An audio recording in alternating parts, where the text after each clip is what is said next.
Yes, my friends, we are here today with a kind of a different review. We're talking about a film that originally came out in 2013 under the name of Axeman, but just in the spirit of Zack Snyder's Justice League, we have a redo version of that film, a director's cut, trimmed up in the form of the Axeman at Cutter's Creek. Director and writer Justin Thiene giving us a bit of a reimagining of the original film, where the core story is still the same. We have a group of 8 friends who go out to a cabin for some sex and debauchery and fun, and while out there, they fall victim to the local legendary slasher, the Axeman, and we see how they try to survive the night from this killer.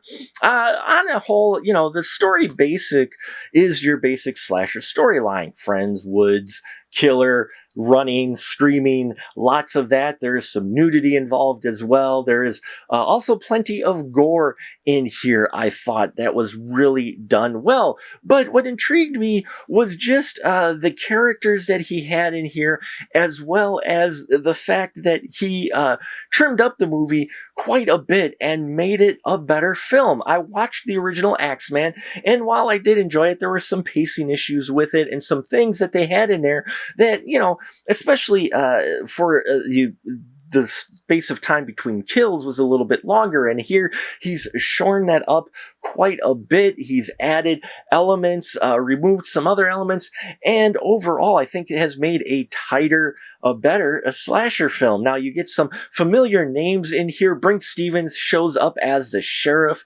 Charlene, and it's great to see Brink on screen all the time. She's not on here for a long time, but the scene she does get works quite well, and it is fun to see her, especially as a sheriff. So you can tell she's having fun in the role. Tiffany Shepis shows up in the opening scenes that we get here that involve a different group that end up going to the cabin first. Always great to see Tiffany Shepis. I loved what they did with her role in this cut versus the way they had her character in the original version. I think her character gets a bit more depth to it. In fact, all the characters get a bit more depth, and their background is handled a little bit better than it was in the first film. So there was an improvement there. Then when we get to the group of friends, you have some other familiar faces in here, including Jamie Bernadette showing up here as Tammy. Always great to see her on screen. Then you get Alyssa Dowling in here as Stacy. Justin Thiene shows up as Darren, who I really enjoyed the Darren character quite a bit. He was the one that I think I felt most sympathetic towards and I connected to, and he's the guy you really don't want anything bad to happen versus anyone else in this group. So really enjoyed that character and his scenes for sure. We also get Stefan Elith in here as Brian, Chantel Albers as Cassidy. I thought their performances were well done. Yeah, the cast is solid, and these characters, while we have seen them before in a slasher film, I think the performances of the actors help keep them at least a bit refreshing, and it keep you invested in the film. Now, our killers, the Axeman, played by Scott Pollard, looking crazy, got that part nailed down. You could tell they left this open for more Axeman films, and I think there are more Axeman films out there.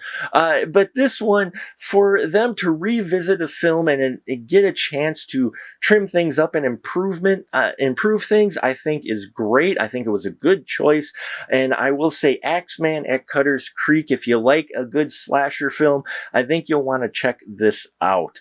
So there you have it, folks. It's out on VOD, I believe, now. So if you have seen this film or the original Axeman, let me know what your constructive thoughts are on it. Check out our Patreon if you haven't already.